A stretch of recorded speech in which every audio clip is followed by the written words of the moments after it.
इसी तरीके से इसके अंदर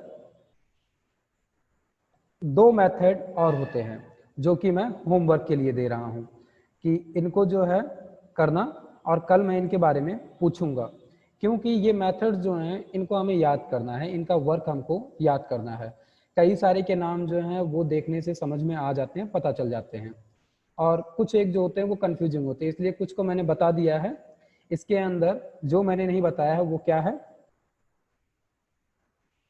होमवर्क में एक मेथड है अपडेट। नाम से ही पता चल रहा होगा कि वैल्यू अपडेट करनी है, और अपडेट का तुमने डायरेक्ट केस देख लिया है, मैंने डायरेक्ट वैल्यू अपडेट कराई थी, और ये केस तुमने लिस्ट में भी देखा था। तो एक अपडेट मेथड कैसे वर्क कर रहा है इसको करके देखना है। इसी तरीके से एक मेथड होता है फ्रॉम की। नाम से पता चल रहा होगा कि फ्रॉम कीज मेथड जो है ये क्या कर सकता है कि किसी की के बिहाफ पे हमको वैल्यू फेच करनी है। इसी तरीके से एक मेथड होता है गेट। गेट का जो काम है, लिस्ट में ऐसा कुछ काम तुमने देखा हुआ है, ठीक है, तो इसको भी करके चेक कर सकते हो कि ये क्या कर रहा है, क्योंकि ये जो मेथड्स हैं ये काफी हद तक लिस्ट से मिलते जुलते टाइप के मेथड्स हैं। अब जैसे तुमने वैल्यूज देखा, इसी तरीके से तुम्हें याद होगा एक मेथड हमने देखा था लिस्ट के अंदर आइटम का, तो यहां पर भी हमको एक मिलता है आइटम्स।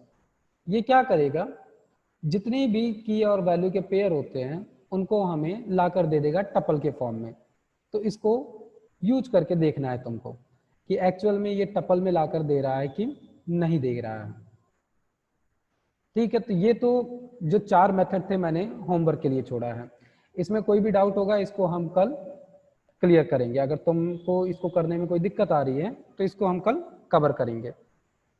तो ये जो केस था ये तो हमारे डिक्शनरी का केस है कि डिक्शनरी के अंदर हम ये सारे मेथड्स का यूज कर रहे हैं, ठीक है। इसी तरीके से नेक्स्ट लेवल पे अगर हम चलें तो हमको मिलता है सेट। डिक्शनरी में जैसे हम सारा काम क्या कर रहे हैं कि की और वैल्यू के पेयर में स्टोर कर रहे हैं, और ये जो डिक्शनरी का केस है यही हमको आगे चल के बहुत मदद करेगा। जब भी कभी हमें एक्चुअल में रियल यूज़र डिटेल्स को स्टोर करना होता है तो हम डिक्शनरी में ही उसको स्टोर करेंगे। तो ये केस है, अभी एट द लास्ट हम इस पर बात करेंगे। अभी हम चलते हैं सेट पे। तो जैसे डिक्शनरी का केस है वैसा ही सेट का केस थोड़ा सा अलग है इन सभी से। क्यों?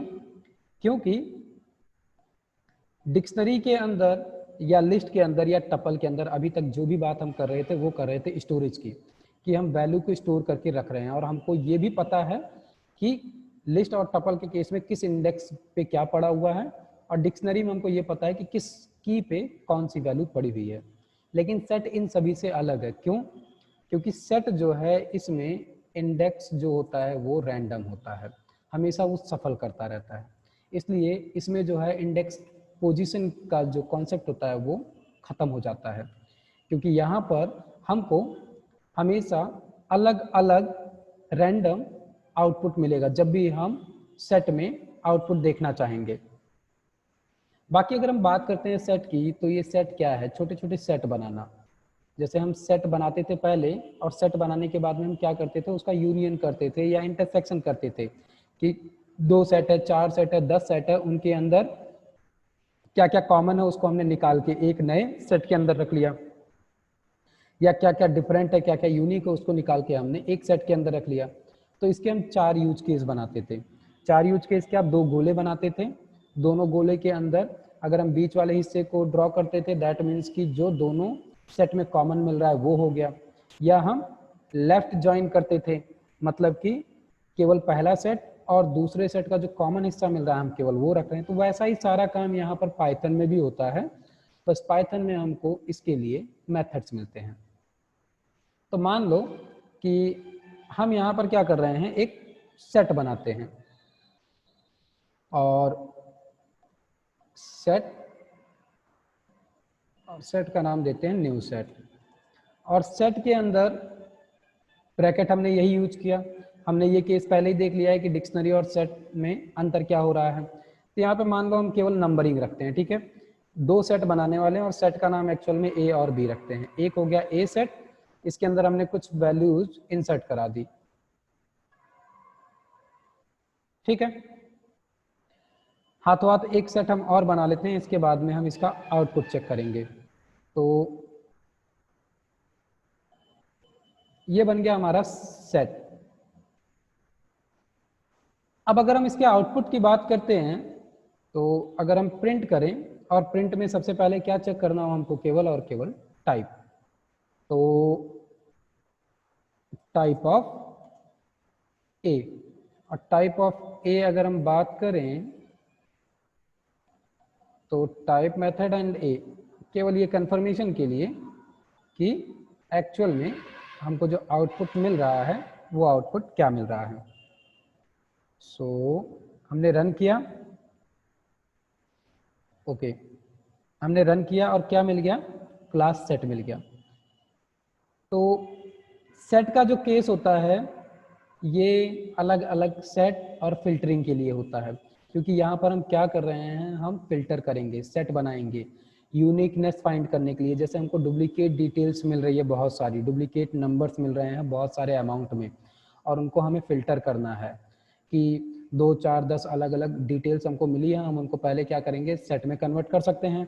हमने कन्वर्जन पहले भी देखा हुआ है कि इंटीजर को फ्लोट में, फ्लोट को इंटीजर में, या स्ट्रिंग को इंटीजर में कन्वर्ट कैसे कर रहे हैं। वैसे हमको लिस्ट, टपल, सेट, डिक्शनरी के भी मेथड मिलते हैं।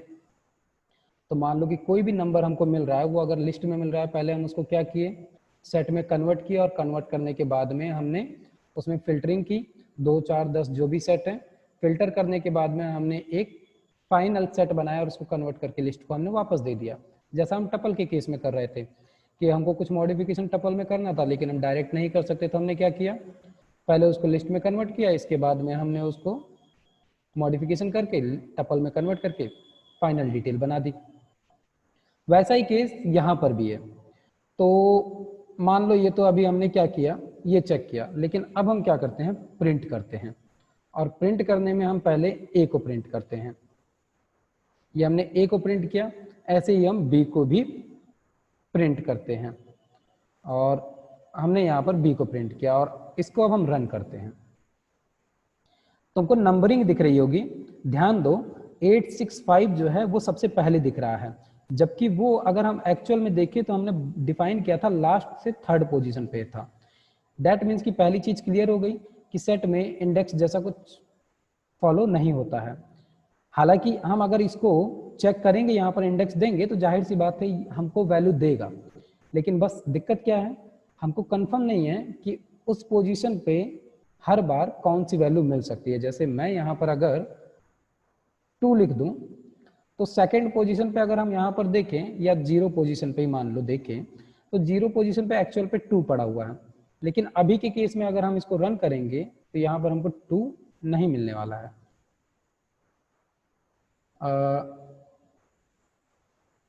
कुछ नहीं मिला, हमको क्या मिला, केवल सिंपली इसने A0 दे दिया, लेकिन A0 नहीं देना था। सेट ऑब्जेक्ट इज नॉट सब्सक्रिबेबल, मतलब कि इंडेक्स की वैल्यू को हम इसमें गेट नहीं कर सकते। क्यों? क्योंकि सेट के अंदर जितनी भी वैल्यूज है, कोई कंफर्मेशन है ही नहीं कि कौन सी वैल्यू कब कहां पर एग्जिस्ट करती है। दैट मीन्स कि ये केस यहां से खत्म हो गया पहले ही। लेकिन अगर हमें इनकी सारी की सारी वैल्यूज को देखना हो, तो उसके लिए हमें क्या मिलेगा, उसके लिए हम या तो सिंपली प्रिंट करा लें, जैसे अभी हमने प्रिंट कराया, या फिर हम इसको फॉर लूप के अंदर देख सकते हैं।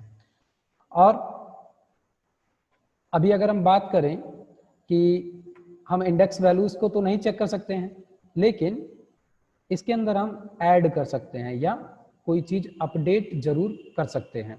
जैसे कि अगर हमें ऐड करना है, तो ऐड करने के लिए यहाँ पर हमें ऐड मेथड मिलता है कि हमें कोई नई वैल्यू ऐड करनी है।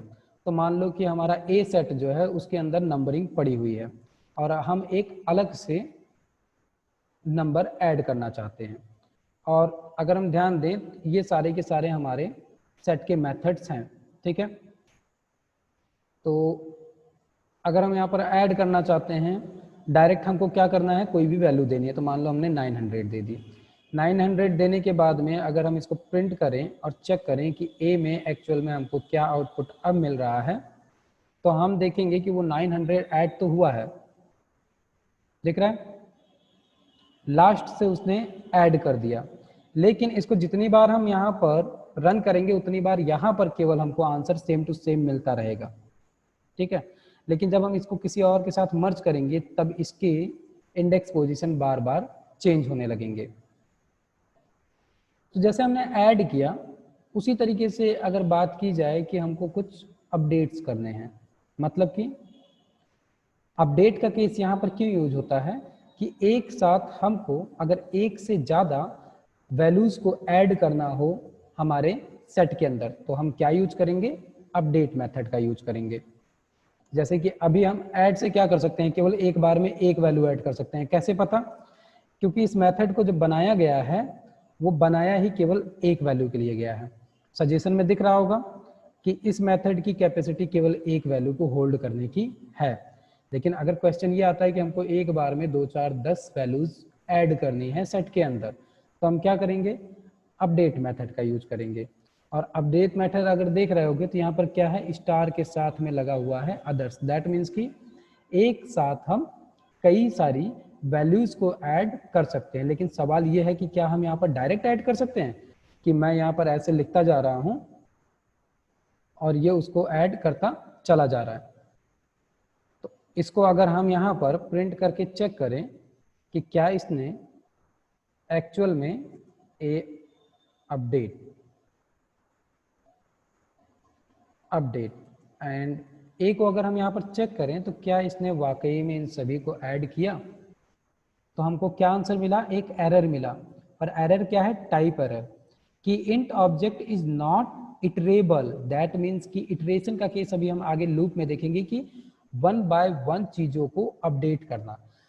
तो एक्चुअल में जो अपडेट मेथड बनाया गया है ये क्या करता है, बैकएंड में लिस्ट के माध्यम से अपेंड करता है। तो इसके लिए जो वैल्यू हम यहाँ पर ऐड कर रहे हैं उसको लिस्ट के अंदर पास ऑन करना जरूरी है। तो हमने क्या किया, यहाँ पर अपडेट मेथड के अंदर जो वैल्यू थी उसको लिस्ट के अंदर पास की, ठीक है।